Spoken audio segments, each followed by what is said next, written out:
civil servants who advise me.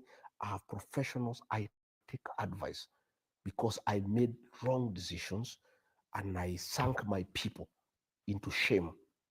I sank my people into desperation. God giving me another chance.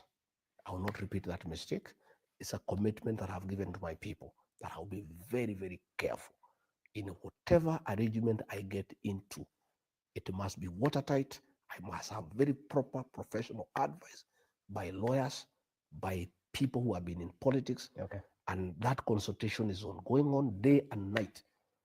You know, I sleep past midnight every day. I consult and I'll continue consulting.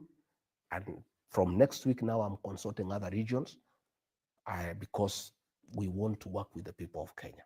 Forget about what people say that I'm tribal. Roger, you know Rogers, eh? And don't say politics is local. Politics is local. Let me tell you. Had that time. Let me tell you. How do you go to organize your neighbor's house when yours is in disorder? You first organize your house, your wife, your children. You make sure you are talking the same language. Then you go and visit the neighbor. But you cannot leave your house. Your wife is sleeping in a different bedroom. Your children are not talking to each other. Then you are going to the neighbor to tell them how they should stay together as a family. So I needed first to put my house in order. That's what a clever politician does. And I've done that successfully. Okay. Now that I have completed the unity of my people. And by the way, the president tried to divide Mount Kenya East and West. I stopped him and I'll never allow him. It will never happen. And that is why Embu is a no-go zone for him. And that is Mount Kenya East. He sends condolence messages there, they are rejected. And that is Mount Kenya East because the mountain people are clever and they know their strength is their unity. So now that I have more or less completed 98% uniting my people to speak the same language, to have a single political party that is strong, now we are reaching out to other Kenyans, like-minded Kenyans, so that we can work together. Do you think you will shake off that regional tag, that tribalist tag? I don't need to shake it because it's not a bad tag. It's an identity. I'm Kikuyu, so but I did not apply to be born a Kikuyu. I did not apply to be born a Kikuyu. There is no crime I've committed by being Kikuyu. And there's no crime I'll commit by loving my people. There's no crime I'll commit by asking our people that we be united, because that's what all other people are doing. But it is only bad when it's done by the mountaineers. But when the Western people come together, that is regional integration. But to those who question your ability to rise above regional politics, to lead a country from a national point of view, not a regional point of view, what do you tell them? Rogers, I want to ask you, when I called a press conference in Mombasa to divide the Gen Z when William Ruto and the government were killing them, those Gen Z, were they Kikuyu? They were the children of Kenya. That is nationalism. When I was deputy president, I made sure that people of northeastern Kenya, nobody died from hunger. I have been to Mandera, to Wajir, to Garissa, distributing food, making sure the people of those regions are secure. When I defend the payslip holders, you know the payslip holders, their payslips have been impeached by William Ruto. They are very helpless. Their purchasing power has been eroded, and that is why the economy is crumbling. Because when you erode the payslip, that's the middle class, you diminish their purchasing power. Then nothing goes on. There's no money in circulation. And I am saying we must form a government to rescue the payslip. We must dignify the payslip. And when we form the new government, one of the things that we must do, and whoever wants to be in coalition with me and my people, one of the things we must agree is that we must do away with housing levy, because it's not the business of government to build houses.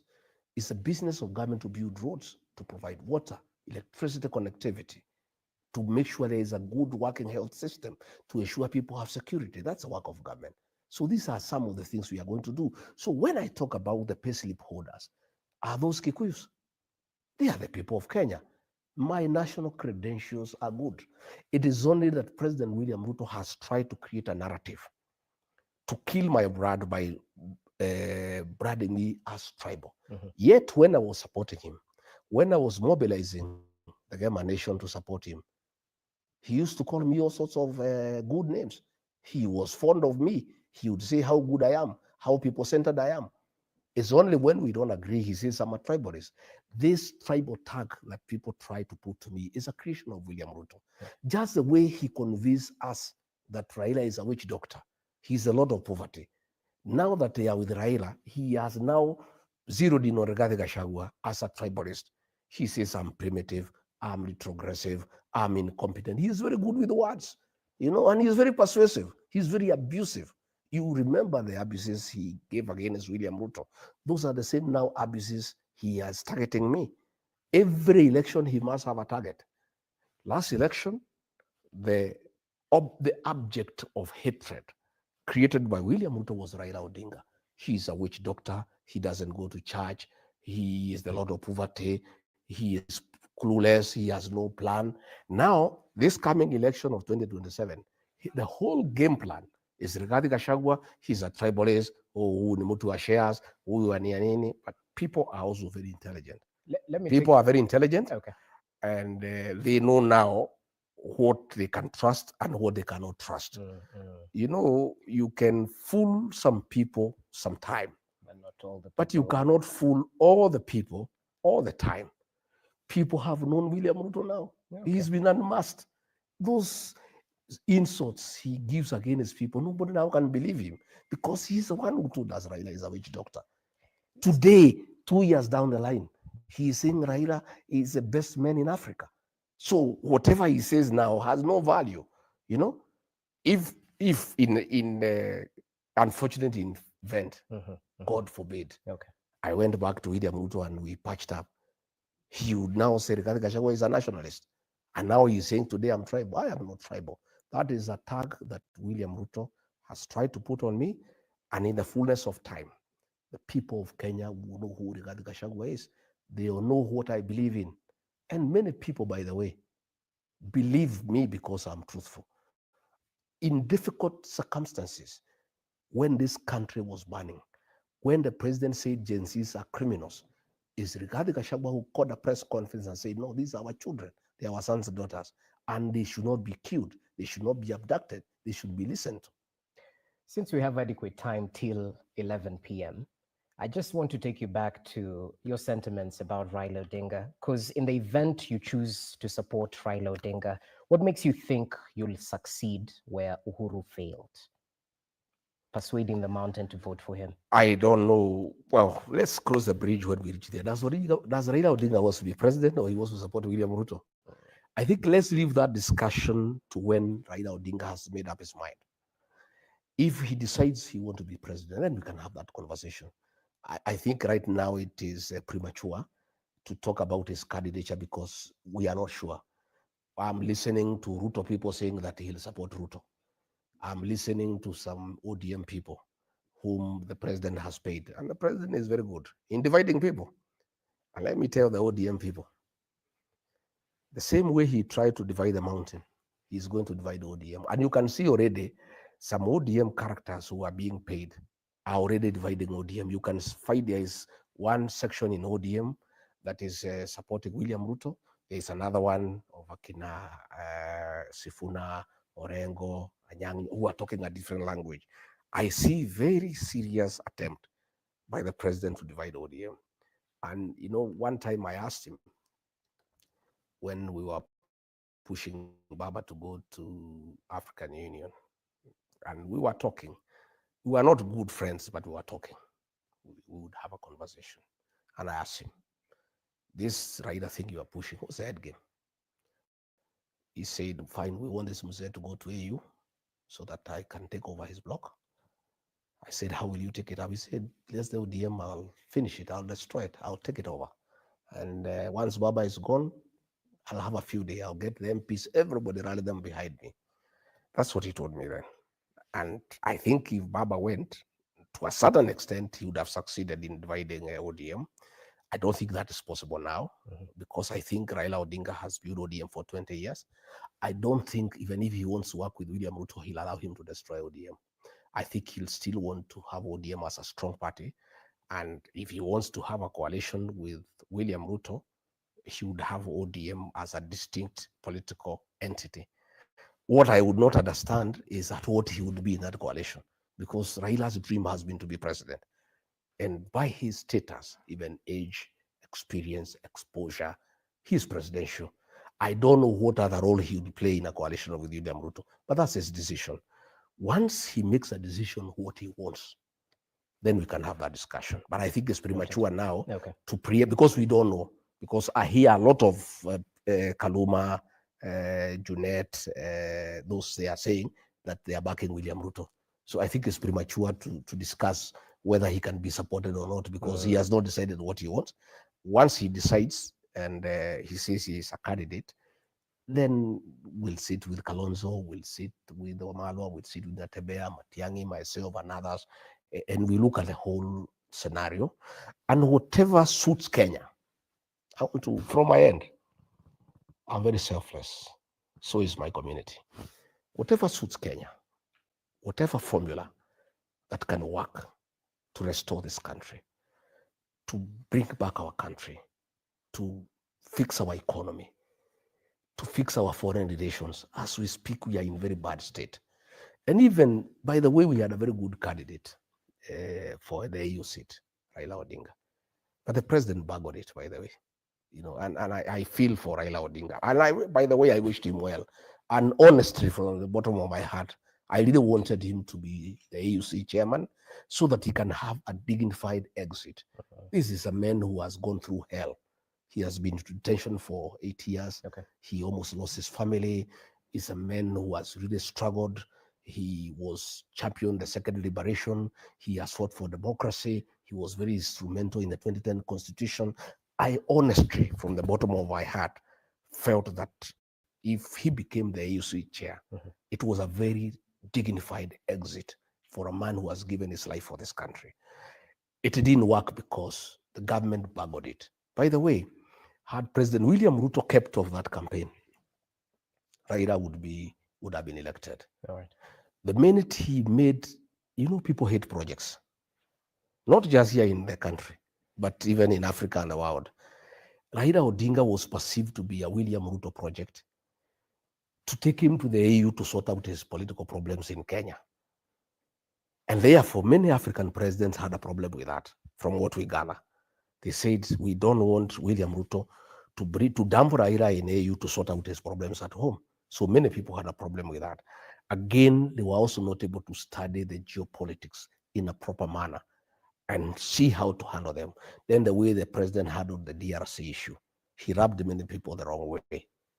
Again, I don't know who advised these people. There was no need to take a cheering squad to Addis Ababa. This election is a highly diplomatic maneuver, whispering to the ears of presidents, because it was very demeaning to African presidents to think that you can persuade them to vote for Raila Odinga by bringing a cheering squad, singing Bado Mapambano outside the hall. I mean, it was very demeaning to African presidents. So that was a diplomatic blunder. It was a diplomatic blunder. Okay. This guy who won came with only 4 people. Because these are presidents. These are people who make decisions based on many facts. You cannot persuade them by cheering, by bringing a crowd to sing around there and all that. And even many diplomats were very offended by Kenya, by the kind of show that they took there to Addis. So the way that thing was handled, they goofed in a very big way. Since you're talking about diplomacy, I have to reel you into the predicament that Kizza Besigye is facing. And not just that.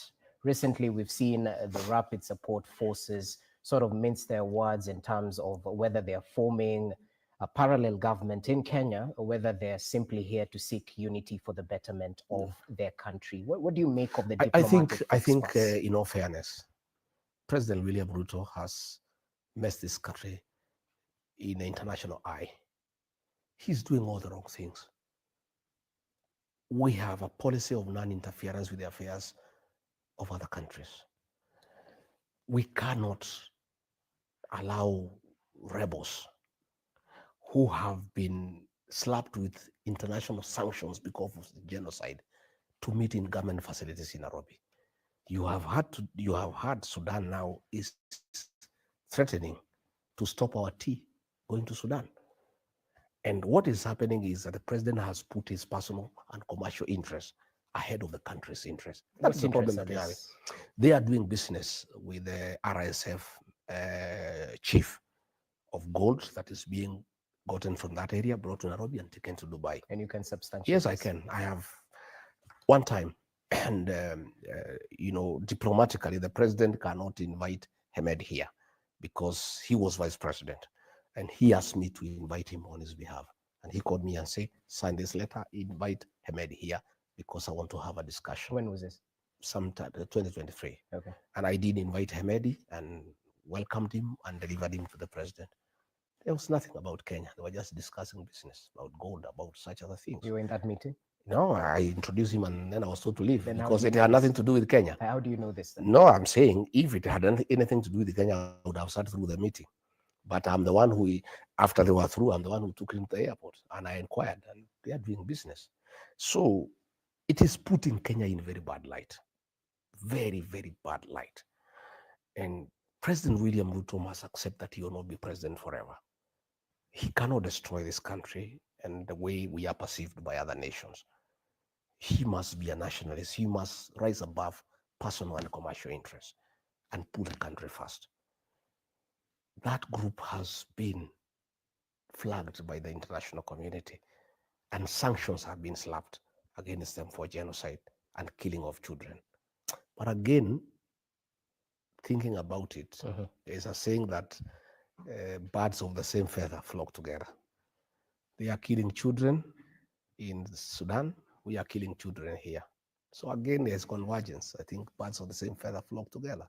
But we are looking very bad. DRC, we have handled it very badly.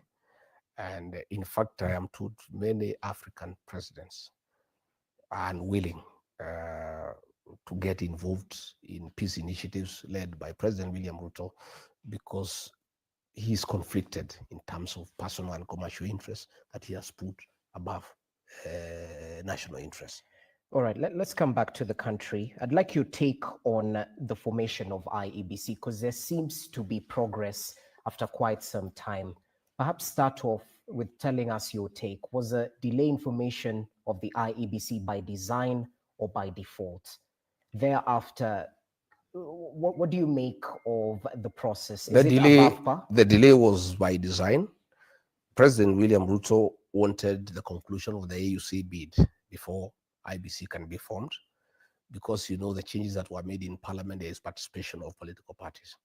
He wanted to be certain that they are on the same side with the Raila Odinga so that they can agree on the formation of an IBC commissioners that are friendly. He wanted to know whether Raila is on his side or not. So that is why that delay was there. And he's the one who was sponsoring those court cases to keep the delay going on. But I think after the international community raised the issues, he reluctantly allowed it to go on. I think now AUC has been the AUC is concluded. I think even the discussions in Mombasa is trying to see whether he can be on the same side with Raila Odinga, so that probably if they are on the same side, they can agree on the commissioners that will be appointed. That's the way I see it. Okay. Just take you back to the matters of diplomacy. Now that the United States is withdrawing its funds because President Donald Trump seems to put America first, can we survive on our own? It's not easy. Those programs, especially on health, by you said, were very, very, very important for our people. And those were serious funds that were coming into the country. Is a very serious gap. And already we are struggling. Our economy is struggling even to fund, to support our budget, on the current and development expenditures. So the withdrawal of those funds for those interventions, especially in the health sector, is quite a serious beating to the country. I must tell the people of Kenya, we are having difficult time, and we just have to tighten our belts, things will be quite thick as we move on. But we just have to struggle and see what to make out of it. Okay, well noted. I'd like to bring your focus to matters that are facing the Kenyan public. Yes. You've already talked about the withdrawal of the rural and urban private hospitals Yes. offering SHA services. I think they mentioned that they'll only offer emergency services. Apart from that, they're withdrawing services from SHA due to that figure, the NHIF arrears that haven't been paid till date. And it's not just that. There are a couple of issues still in the education sector. And recently you mentioned that, the State House at Nairobi is the epicenter of corruption. So talk to us about this in light of the challenges we're facing. What's the solution? We're not here to whine, we're here to provide solutions as well. Rogers, President William Ruto said that he is a PhD holder. And the rest of us who don't have PhD should not tell him anything. I had some discussion with some people yesterday on Saturday night in Meru. And they were wondering if this is where PhD has reached us as a country, whether there is any need for anybody to ever aspire to have a PhD. All systems are destroyed. The health system has collapsed. Today, the private hospitals have withdrawn from SHA, and they normally take care of 47% of the country. So where do those people who go to the mission hospitals go? And this SHA thing was rushed because of corruption. The whole genesis of this program and why it was pushed down the throats of the people of Kenya without proper and adequate preparation was because of conflict of interest. There is a system, a management system for the SHIFT program that is costing 104 billion Kenya shillings. That is the gist. That is money that people are taking, people in government. More than 80% of that money will go to people's pockets. The NHIF had proposed that they only needed 700 million to upgrade their system, to manage the health system. Okay? So what has happened because of this corruption? There's a nation called Jaesh. He's the one who is behind this thing. He works with Adani on behalf of people in government. Because of that, the program was rushed without being thought through. There are people who are owed money by NHIF. Nobody talked to them. We just migrated to a new program without thinking through what it is. When we were campaigning, we had promised the people of Kenya that the ordinary Kenyans who are paying 500 shillings, we will take it to 300.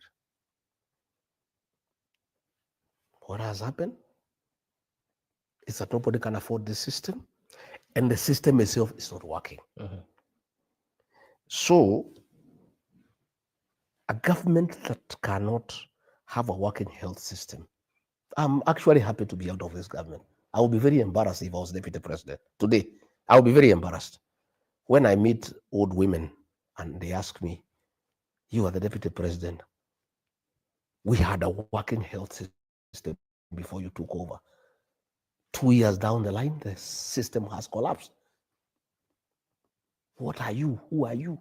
I will be very embarrassed. In fact, sometimes I sleep here. I wake up at night, I'm happy I'm not deputy president because I would not know what to explain to the people. Okay. So we are having a crisis of monumental proportions in terms of our health system. And I really feel for the people of Kenya. I don't know what will happen now that the private hospitals are withdrawn from the system and people are paying through their pay slip and they cannot access health care. What do? I was talking to some policemen today as I came from Nyeri, and they saw me on the road. And I said, Afandi, we support you. We are complaining even more than ordinary Kenyans. We cannot access healthcare. The teachers are complaining. You know, the teachers had a good medical system with some hospitals. And a decision was made to remove the insurance so that it's given to some hospitals owned by that Asian called GACHAGUA. Today, teachers are going to hospital. They cannot access medical care. Everybody is crying. The whole country is in tears. And it's just 2 years down the line, you know. And I looked at, I saw after the AUC, I saw a fellow who works for the National Intelligence Service, an MCA from Nairobi here, called Alai. He wrote a big post trying to blame President Uhuru Kenyatta that he is the one who campaigned Raila Odinga at the AU. Okay. I want to tell those people of Ruto and ODM to leave Uhuru Kenyatta alone. Uhuru Kenyatta was president. His project did not go through. He conceded. He handed over power. Yeah, right. 2 years down the line, you are not keep blaming him for every problem in Kenya. Even when Raila Odinga does not succeed in AU, you blame President Uhuru Kenyatta. Mr. GACHAGUA, President Uhuru Kenyatta left. Let me reel you in back to away from Uhuru Kenyatta, because we've talked about that. Let's talk about solutions. If Kenyans are to trust you with the leadership of this country, what would you do different? First and foremost, Rogers, governance is about the people. The first thing you do if you want to govern well is to listen to the people and never assume them. Had we listened to the stakeholders in the health sector, we will not be in the hole we are in. The first thing we'll do when we form government is to call the stakeholders and listen to them. And the people of Kenya, my brother, are very knowledgeable. We have an abundance of human resource in this country. People are extremely intelligent and very knowledgeable. But we have a government that listens to nobody. Nobody talked to people in the health sector. You need to talk to the doctors. You need to talk to the hospital owners. You need to talk to the paramedics. You need to talk to the nurses. You need to talk to the patients. You need to talk to the ordinary people.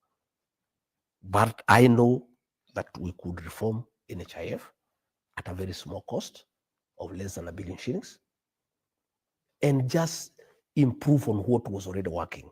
You know, the Englishmen say, if it's working, don't fix it.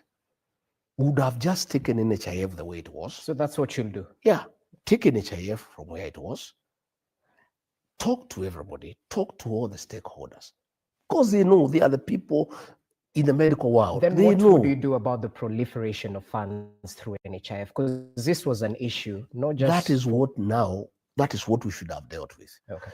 You don't, if a leg has passed, you don't cut it away and throw it away and look for an artificial limb. You try to find why there's pus. So what we did is that we said, because people are stealing from NHIF, we throw it out and bring a new system where you steal upfront. Because that is what is happening with SHA and SHIF. We are stealing upfront. 104 billion. That is stealing upfront.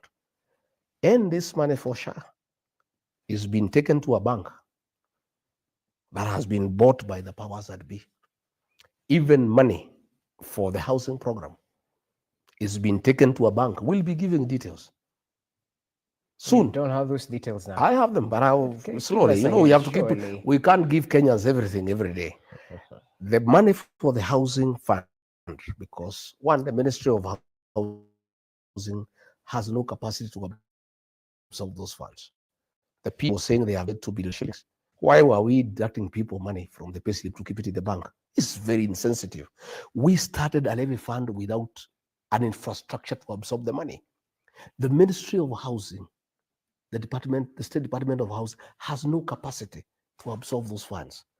And they cannot even let the National Housing Corporation, which has a proven track record of building houses, do it.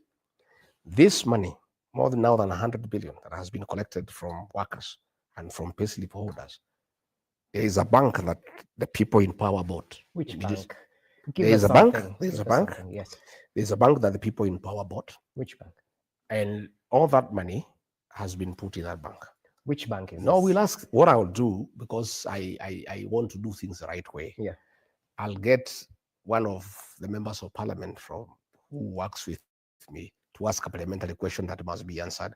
We would like to know where that money has been invested. Then you know that bank, and that bank was bought after we came into office. So it's about personal interest. Again, look at EZN, Rogers.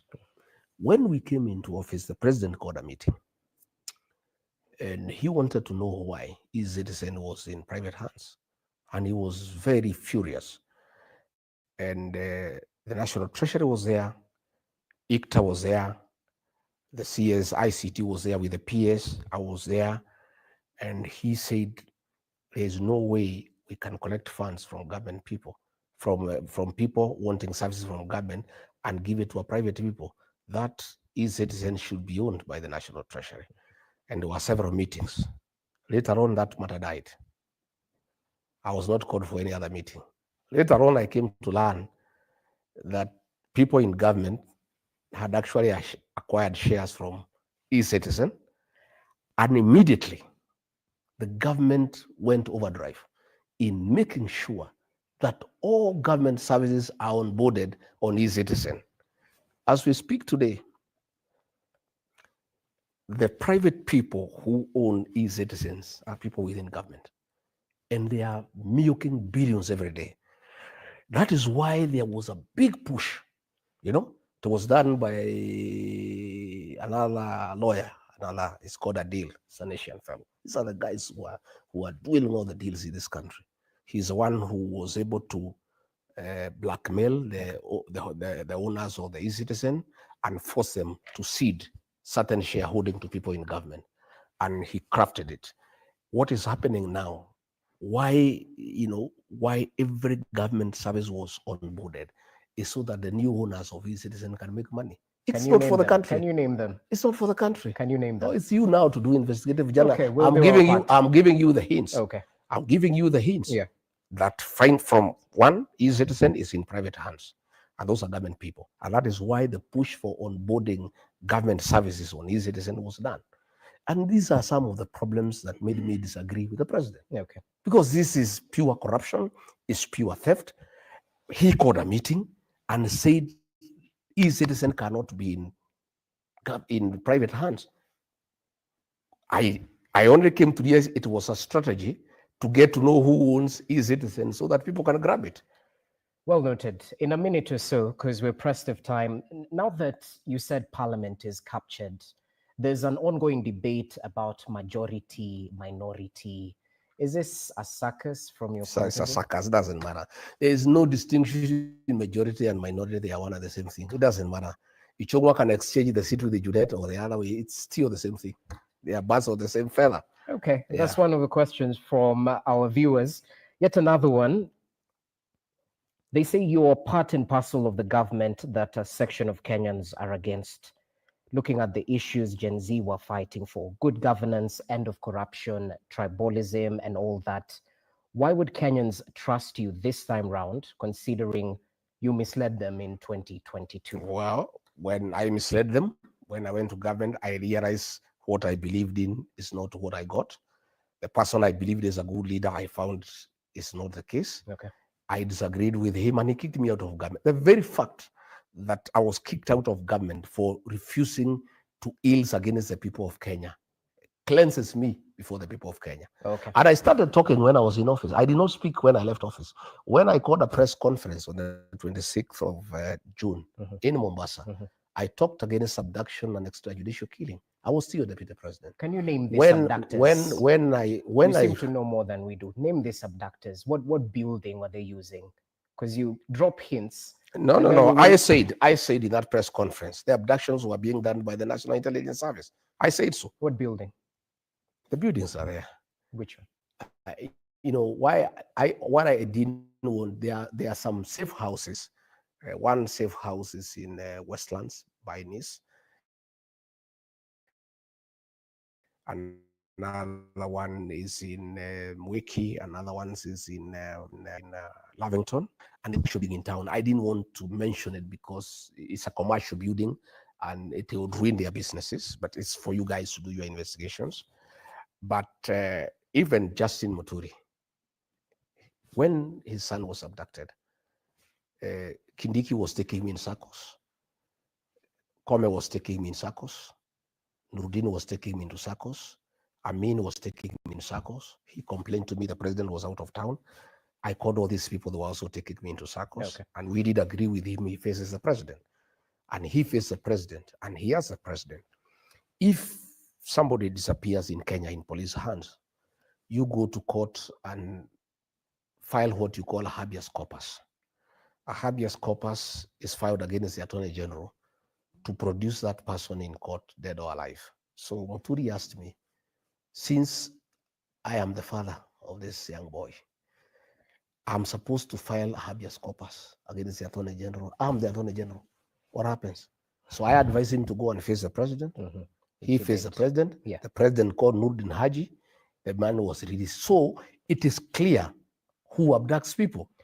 The president knew who abducts people because he knew who to call. Whoever was called released a young man. So what other explanation do you want? About it? Fair point. Fair point. Yeah. As we finalize, I'm still getting questions, and there are quite a couple about you making claims during your engagements with people, with members of the Fourth Estate. Why should Kenyans trust you now?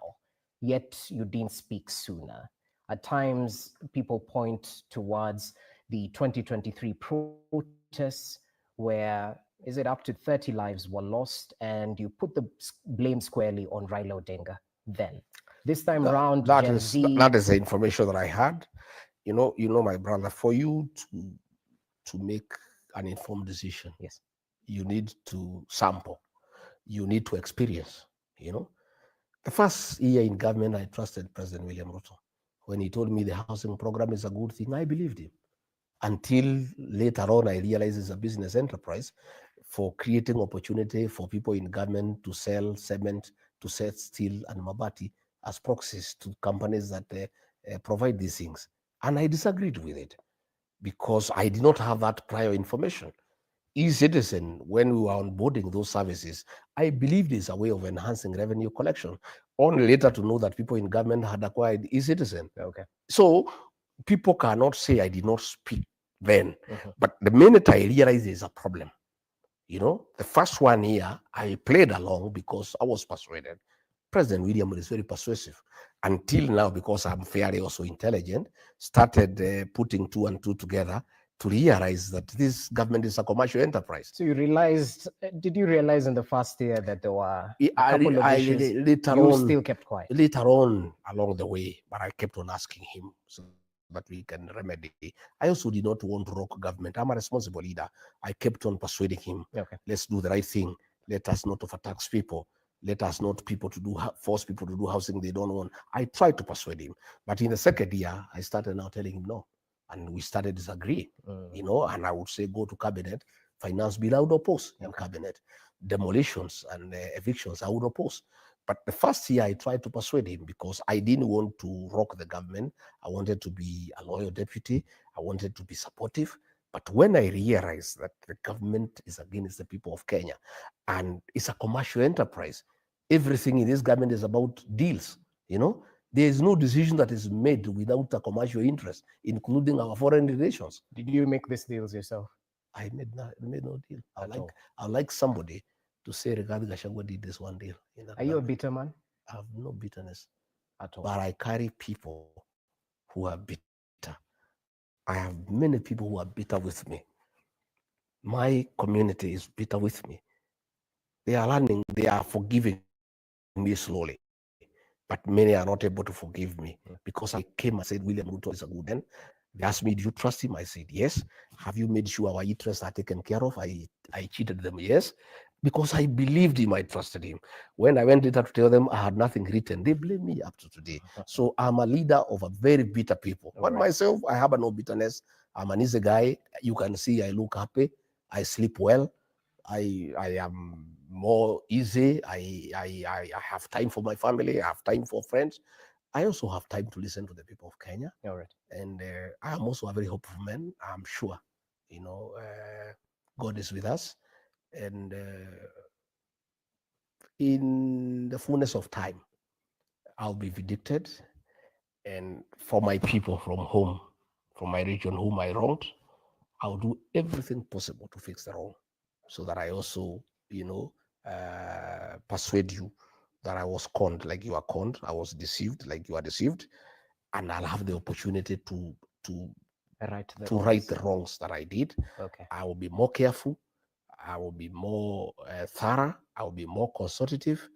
I will not assume anything. I will treat everybody as a suspect until proved otherwise, so that we don't make wrong decisions that can put our country where we are. Well noted. As we finalize, speak to the nation, those who are yearning for solutions due to the predicaments they're facing in the Kenya Kwanza government. Equally, your political path, speak to that. I would like to tell the people of Kenya that Kenya is a beautiful country with good people who are very hardworking, very industrious, very enterprising. The problem of Kenya is one of leadership. There's a book I read sometimes back called The Problem with Nigeria. And it says Nigeria, there's no problem with Nigerian air, soil, the people. The problem is leadership. The problem that we have in Kenya is one of leadership. And the first solution to all the problems that bedevil our motherland is to fix the leadership, is to get the right leadership. People who are patriotic, people who put national interest above their personal interest, people who listen to the people of Kenya and not abuse them. Because it is very bad to abuse people and insult people when they tell you the way they want to be governed, because people must be allowed to say the way they want to be governed. Because at the end of it all, the sovereignty of this republic rests with the people. So the first thing we must do is fix the leadership. Once we fix the leadership, the other things will follow. I am very hopeful that the people of this country at the right time will fix the leadership, and from there things will get better. I want to say, my people who think the way I do, the leaders in the Senate, in the National Assembly, I feel for you the way you are being harassed, the way they are getting trumped up charges against you. The MP for Juja, because of questioning the funds for AUC, was arrested, and he has been charged with a crime that is alleged to have been done 30 years ago in 1994. Today, he's being arrested and charged with a matter for 1994. It's harassment.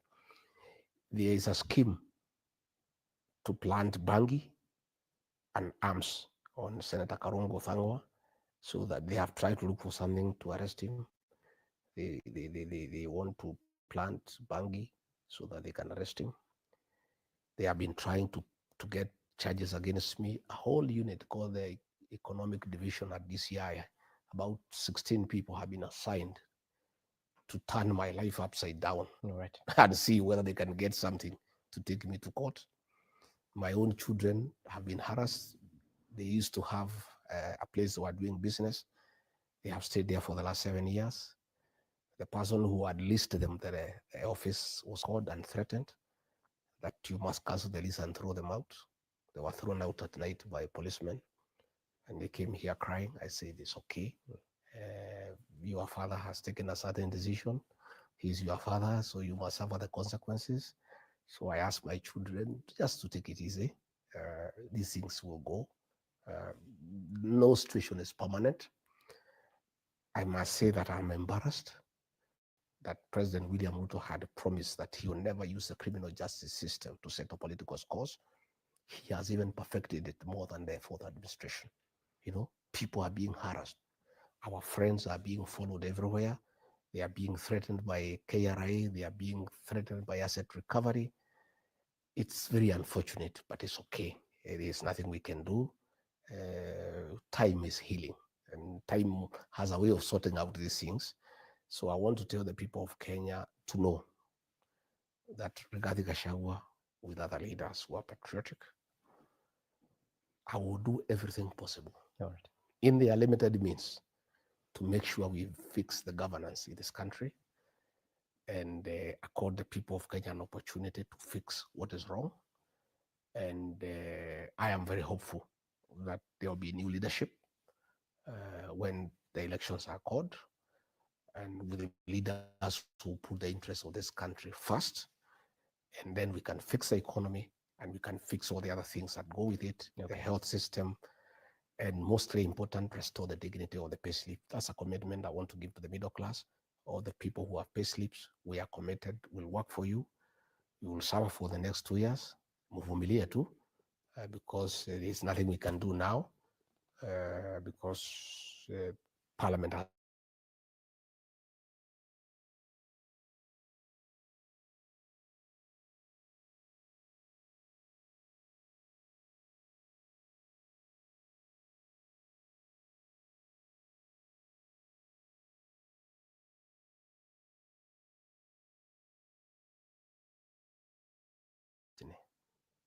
you've done very well so far online using your smartphone to bring awareness to the Kenyan people. But that is not enough. My sons and daughters, my grandchildren, we are depending on you as a nation. You must take IDs, you must register as voters, and you must come out and vote. What you are doing is good, but it's not complete. The final liberation of this country will be on the ballot box. Okay. And it's the Gen Zs and the millennials who will do it for this country. And they owe it to us as their parents.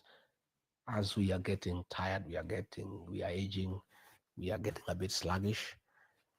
Our young people have a responsibility for us and for the country to sort out this issue. And you sort it out on the ballot by registering as voters and actually coming out to vote, and making sure they also protect the vote by making sure that everybody is aware of what is happening. Okay, well noted. Asante sana for your time. And it's not lost to Kenyans. By the way, it's an inside joke. They refer to this place as Wamunyoro Annex. Hey. This cannot be Wamunyoro Annex. Wamunyoro is a beautiful place. You should come there. Okay. Will you invite us next time? Yeah, come to Wamunyoro. Wamunyoro is a small village, and it is a symbol of resilience and defiance. That is why people troop there, and self-determination.